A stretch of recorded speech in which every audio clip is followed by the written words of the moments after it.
Okay, good morning, everyone. I wanted to update Oklahomans on what we're doing to fight back against the federal overreach coming from President Biden. I also want to show how President Biden's policies are hurting Oklahomans. I'm here with Attorney General John O'Connor, Dana Weber, the CEO of Webco Industries, which employs 1,300 people out of the Tulsa area, Caroline Swink, who is a nurse at Stillwater Medical Center, and General Tommy Mancino, who's the Adjunct General of the Oklahoma National Guard. Thank you so much for being here today. 1 year ago, Joe Biden, as president-elect, told Americans that he would not mandate the COVID vaccine. He said, and I quote, "I don't think it should be mandatory, and I wouldn't demand it to be mandatory." As we all know now, that was a lie. President Biden's administration does not believe in personal responsibilities.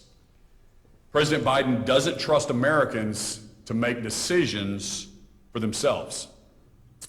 Luckily, our Constitution does. That's why Attorney General John O'Connor and I are fighting back against President Biden's federal overreach every step of the way.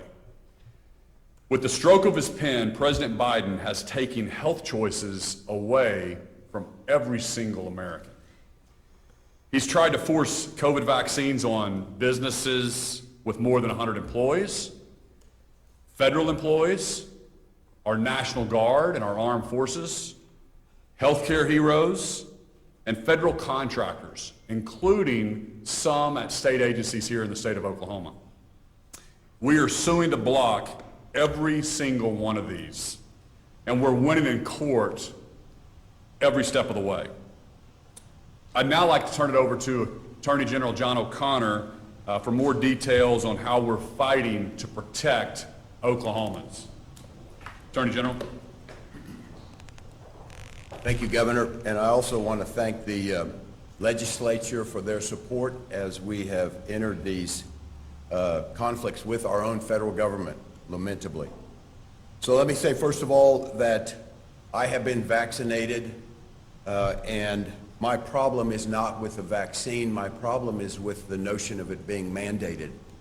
I also have a problem with the use of our paychecks as the tool or weapon against our employees, our good Oklahomans. And I have a problem with the federal government using our good employers to do the dirty work for the Biden administration. There's been a lot of confusion. Why so many lawsuits? And it's because the Biden administration has rolled out its vaccine mandates on multiple fronts. So we have, as you know, we had an OSHA mandate, which now has been enjoined. We've been involved in that. That was for employers who have more than 100 employees. That is nationwide enjoined at this time. There's also then one that was rolled out by CMS, which has been enjoined. And that was the one that said to our frontline healthcare heroes from just a year ago, either take the vaccine or you're fired. Now remember that in healthcare, these healthcare workers have been treating our people since February of 2020. Now all of a sudden it's a matter of health, it's a healthcare problem. And I can tell you right now, with the number of people we're going to lose in Oklahoma in our healthcare services, it's going to be a public healthcare crisis. So it's going to have the opposite effect of what the president has intended. We also have filed a lawsuit against the Biden administration as they tried to compel all federal contractors to insert in their contracts that they will vaccinate and all their employees will be vaccinated and all the companies they work with will be vaccinated. Again, for the same reasons that are behind every one of our lawsuits. That is, the president does not have the authority under the Constitution or the laws of our country to mandate these vaccines. We also then filed a lawsuit against the Biden administration just last week to provide protection for federal employees, members of the military, and our National Guard. Again, we have a situation where they are now saying it's a matter of readiness, but they've been going for 20 months without it being an urgent readiness problem back then. And so we think that it's just a pretext. At any rate, that again is unconstitutional. Finally, we have a civil rights lawsuit. About 2 weeks ago, we heard that Ascension Healthcare had planned to deny all requests for religious exemptions from their vaccine mandate, and that on a given day they were going to lay off about 130 or more employees. They called it a suspension, but it was really either a layoff or a firing. We filed a lawsuit that morning. Our civil rights unit filed a lawsuit on behalf of the state of Oklahoma against Ascension Healthcare. And remember, I don't have a problem with St. John. St. John Hospital has been a good community partner in Tulsa. I was born there. My 4 kids were born there. But we're not going to have a situation where people are discriminated against at the cost of their paychecks based upon their religious beliefs. And so a TRO was entered on that day against Ascension. It was scheduled for a hearing on December 1. Ascension and our office agreed to extend that into January, so that TRO is still in effect. And I am told that that has given essentially permission to healthcare providers across our state to actively grant those religious exemption requests. And so we've saved a number of jobs of good Oklahomans, again, healthcare professionals who should never have been put in a position where they were having to sacrifice their religious beliefs or sacrifice their paycheck. Thank you. And this is Dana Weber from the CEO of Webco.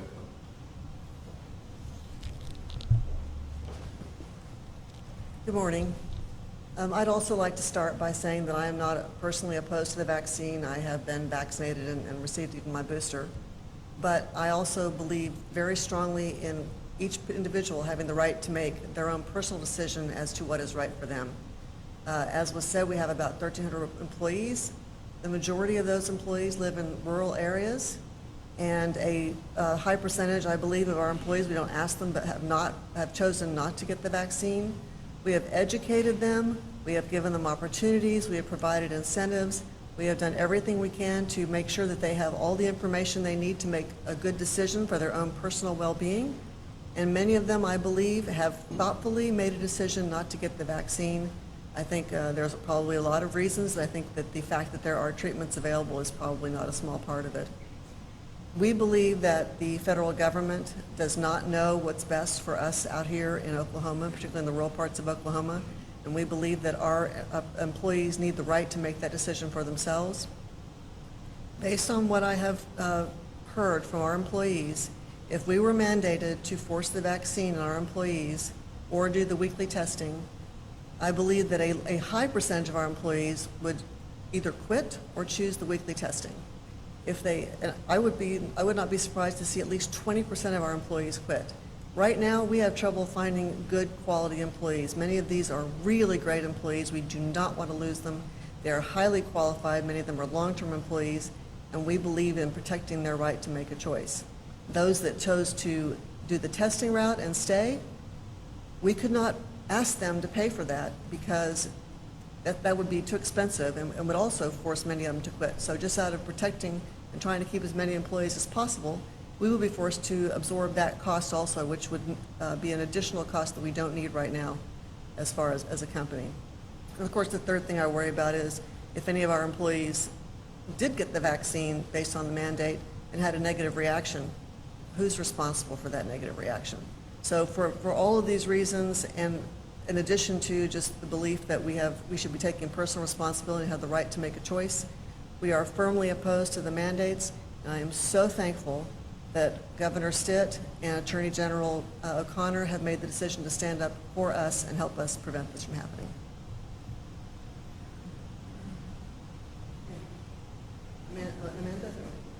Carolyn, okay, and this is Carolyn.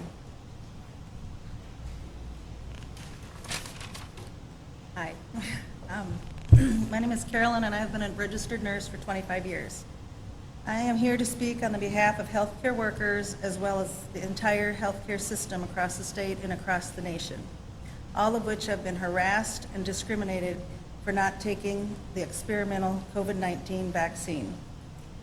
The mandate is an illegal violation of our constitutional rights of the United States of America, as well as the 6th and 7th title of our Civil Rights Act of 1964.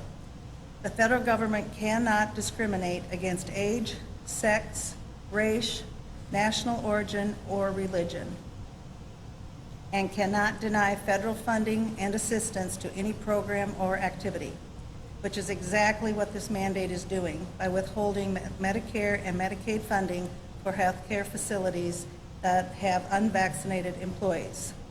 This in turn forces hospitals, clinics, surgery centers, etc., to terminate the unvaccinated, putting patients at risk for low staffing and inadequate care.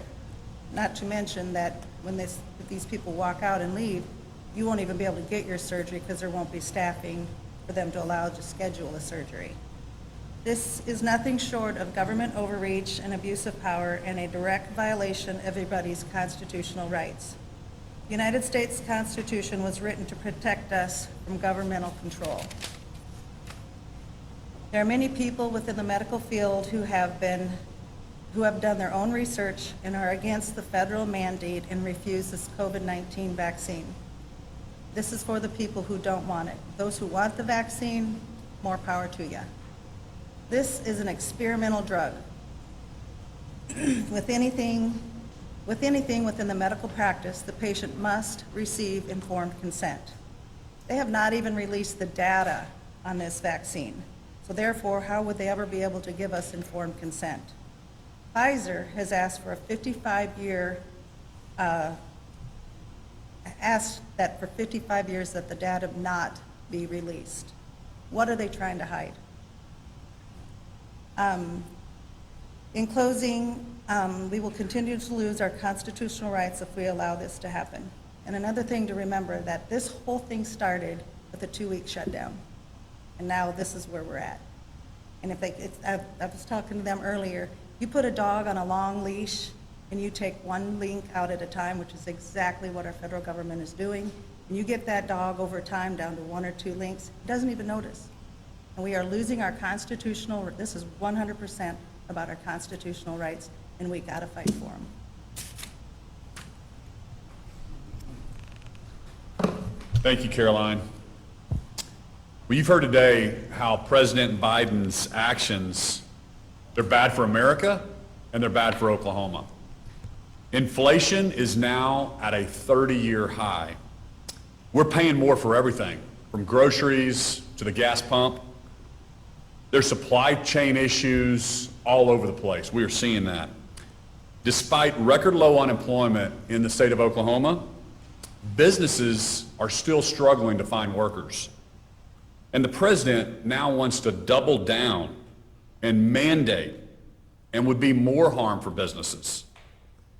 And there are stories like what you heard from Dana all over the country. Like Dana, I used to run a business before I became governor. We had 1,600 employees. I can't imagine how a CEO could look his longtime employees and friends in the face and tell them they're going to lose their job if they don't get the vaccine. The decision to take a COVID vaccine should be made by Oklahomans and their doctors, not their bosses, and certainly not the federal government. Here's the truth. One size fits all, it doesn't work, period.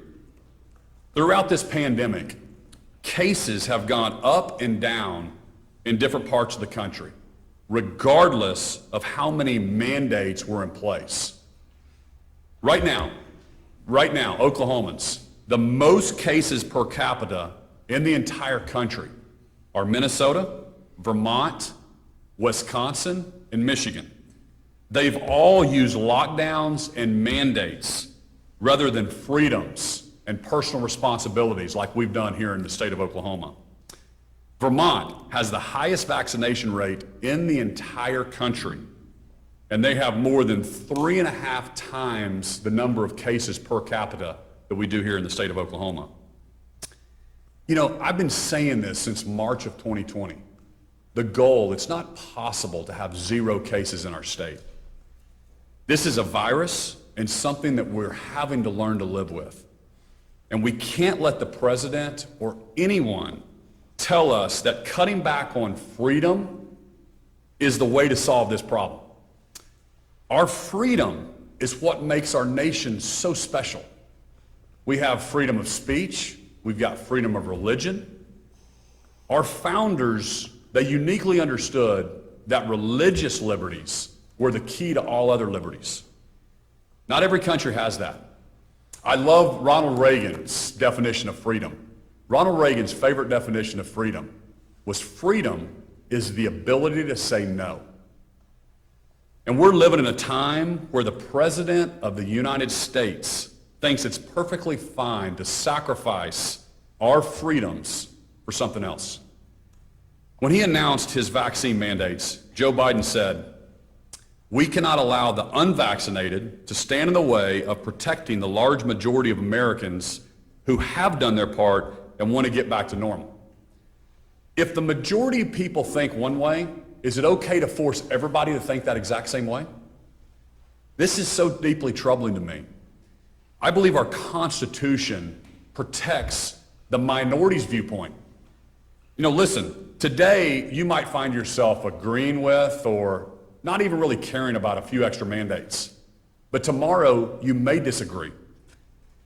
George Orwell, famous author, he wrote, "If liberty means anything at all, it means the right to tell someone what they don't want to hear." Oxford, our forefathers, they talked a lot about life, liberty, and the pursuit of happiness. What is liberty? Oxford defines liberty as this: the state of being free within society from oppressive restrictions imposed by authority on one's way of life, behavior, or political views. As governor, I want Oklahomans to know that I will never sacrifice your liberties or your freedoms at any cost. There's nothing more precious or more fragile than our freedoms. Thank you, and I'll open it up to some questions now for myself or for our panelists here. Governor, you're going to make sure it's clear on your position on the ability of Oklahoma employers to impose vaccine mandates on their own employees, a nursing home owner or a hospital. Yeah, so that's something the legislature is going to work on probably next session. You know, when you start mandating to businesses what they can and can't do, I think that's a slippery slope. And so as much as I hate it, getting involved in a private business and telling them what they can or can't do is not the government's job. And but I do think it's I think it's an employment law issue. I think they're violating some religious liberties.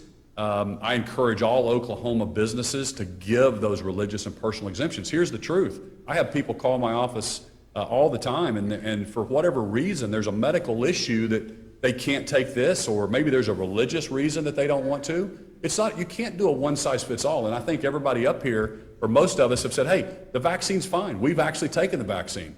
This is about trying to say from an executive order at the White House that you can dictate and mandate to every single American what's best for them. It's anti-American, it's anti-Oklahoman, and we're going to fight back against that. You're in an impasse with the Pentagon over vaccinations for National Guard members.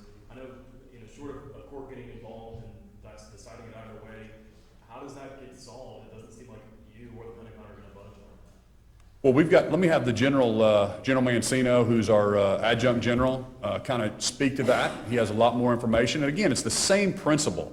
It's, hey, as long as you're under the governor's command and what's happening in the state of Oklahoma, here's our rules, and we're going to give people personal choices in the state of Oklahoma. General?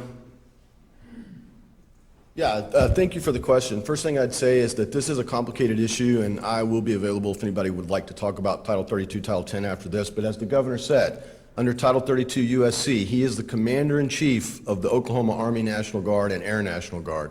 And that means that he cannot necessarily eliminate a federal requirement, but he can decide how, if, and when it is enforced within the state of Oklahoma. And that's exactly what he's done. He said within the state of Oklahoma, we will not enforce that mandate. There's additional regulatory guidance coming out. It was supposed to be out yesterday by the Secretary of the Army and the Secretary of the Air Force. Secretary of Defense ordered it. We haven't seen that yet. We're awaiting that, and at that time, I think the governor will have additional comments. But the clearest thing possible is that under Title 32, the governor's the commander-in-chief. The federal government says under Title 32, they pay the National Guard, it's a federally funded, state-controlled entity. How do you balance that? I balance it with Section 108 of Title 32, which recognizes that. I recognize that. The governor recognizes that, and there's a remedy. It's Section 108. It's not reaching down and taking dollars from my individual soldiers and airmen. That's not allowed. They tried to do that by amending, they being the Department of Defense, by amending Title 32, 2 years ago, and they were denied. I'll refer you to Senator Langford's comments on the floor last week. He does an excellent discussion of that point. Just to be clear, I'm sorry, General, you're saying that he has the authority not to enforce that mandate here in Oklahoma. If your guardsmen are called to active duty in a national capacity, they're sent to Houston, Texas because of a flood, at that point, are they required by the federal government to take the vaccine and meet that mandate? Absolutely. They become subject to Title 10. So Title 32, the title of authority is called the National Guard. Title 10, title of authority is the armed forces, essentially. So at that point, they work for the federal government under a federal chain of command. And let me be clear, I think I made a mistake. I don't mean that they become active duty, but they get mobilized out of state. Does that still apply? They're similar. If they became mobilized, you could become mobilized under Title 32. At that point, they remain under the governor's control. But I think what most people think of mobilization for a federal overseas mission, let's say, is Title 10, and they're at that point subject to Title 10 authority. And the governor's been very clear on that, as have I from the beginning. I have one for the Attorney General. Sure. I can understand your argument on the federal vaccine mandate for private businesses of a certain size. Why shouldn't the president have the authority to require a vaccine, for quote unquote his employees in the federal government? Well, so my response to that would be that the source for that would be the rights conferred upon the president versus the rights conferred upon Congress. And so when we look at the rights conferred upon the president, we don't see in the Constitution or in the Code the rights to mandate these vaccines on federal employees. If he wants to involve Congress in doing that and make it a law-making exercise, that's a different thing altogether. Yes, ma'am. A lot of lawsuits going on. Are you relying on outside counsel to help bring all of these lawsuits? And if so, which cases is outside counsel involved? Well, are you talking about just the vaccines? Just on, I think you listed 4, maybe 5 lawsuits, that's right. So we have actually been running these lawsuits, the federal employees, military, we've had outside counsel join us, the federal contractors, we filed that from the AG's office. OSHA, we joined with some other states, and CMS, we joined with some other states, and then Ascension St. John, we did that through our civil rights unit in the AG's office. just one case involves outside counsel? Well, the federal employees, military involves outside counsel, and then, of course, with OSHA and CMS, we joined with other states. Yes? Oh, for the governor, sorry. Sure. The Department of Defense for years, and decades, has required that people who are in the military to be vaccinated. I mean, there's jokes about, people lining up and, getting dozens of shots. Why do you feel the COVID shot is different than, say, the flu shot, the anthrax shot, the polio shot, the measles shot? Well, so, as you know, many of those shots have been around for a long time, and so I think that the science really isn't clear on this COVID vaccine, number one. Number two, again, we go back to where does the authority emanate from?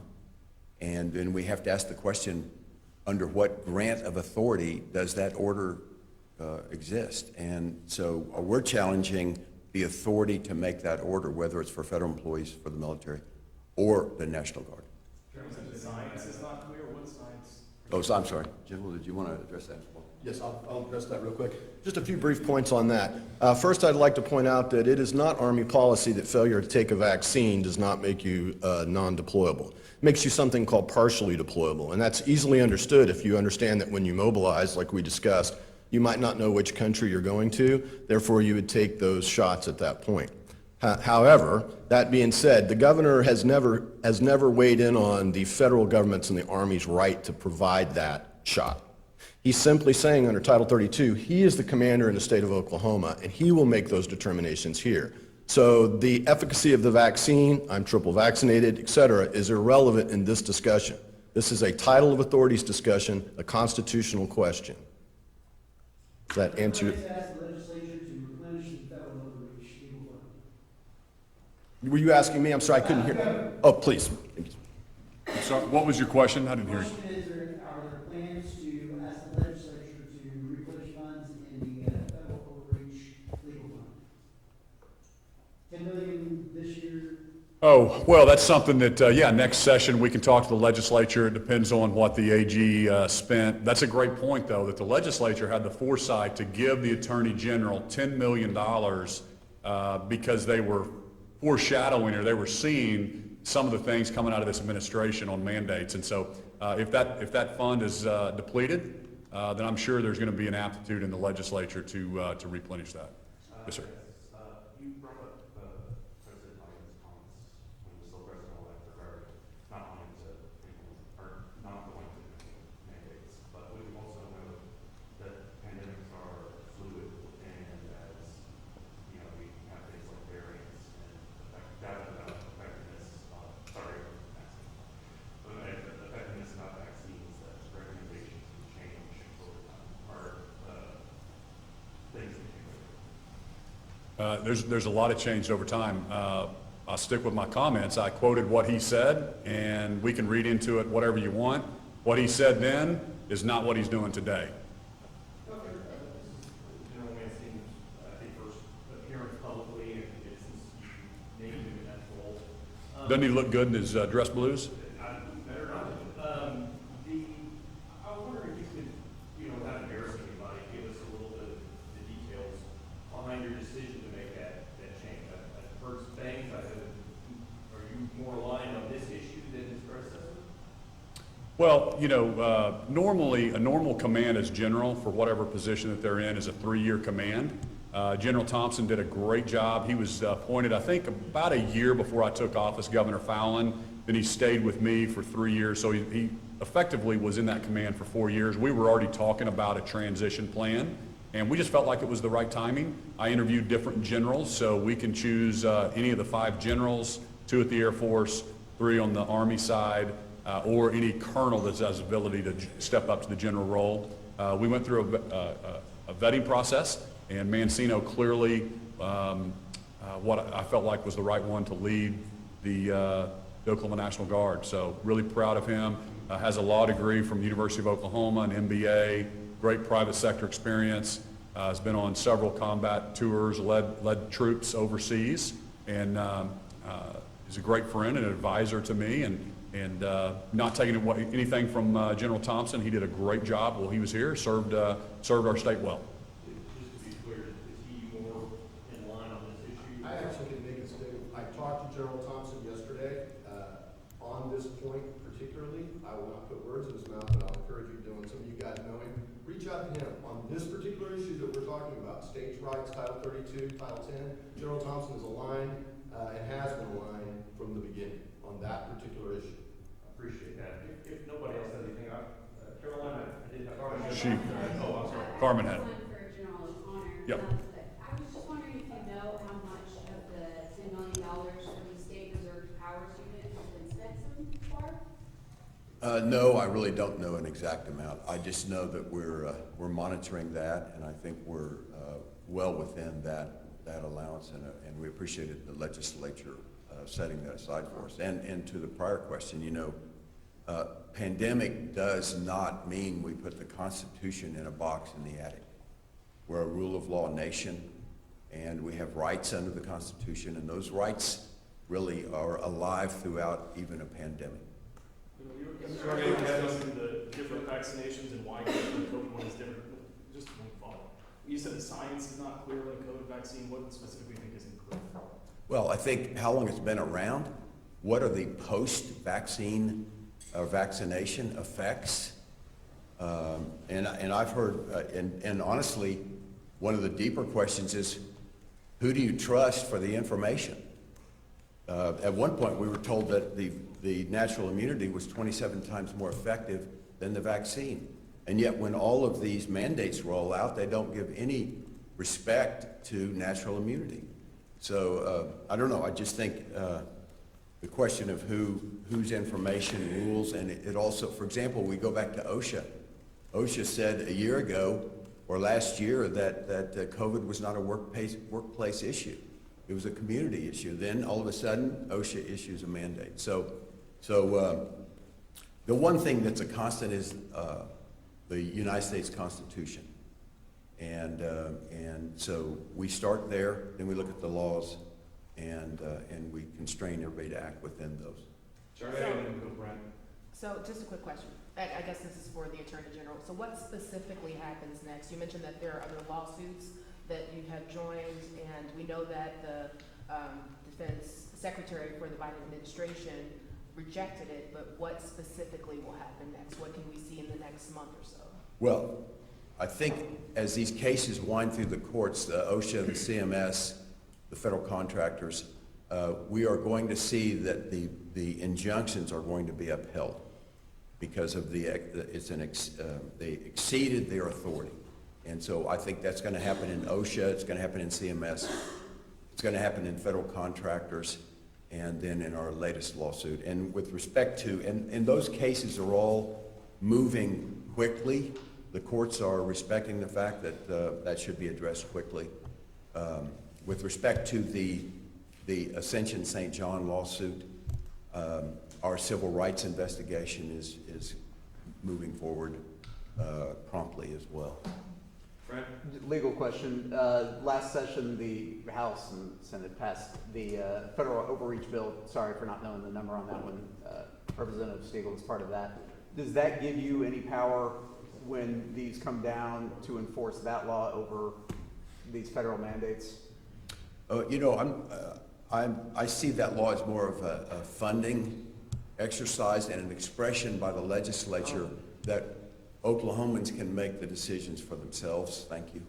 And so we view that as a funding deal for our office and a mandate to go fight federal overreach everywhere it shows up. Thanks, everybody. We gotta go.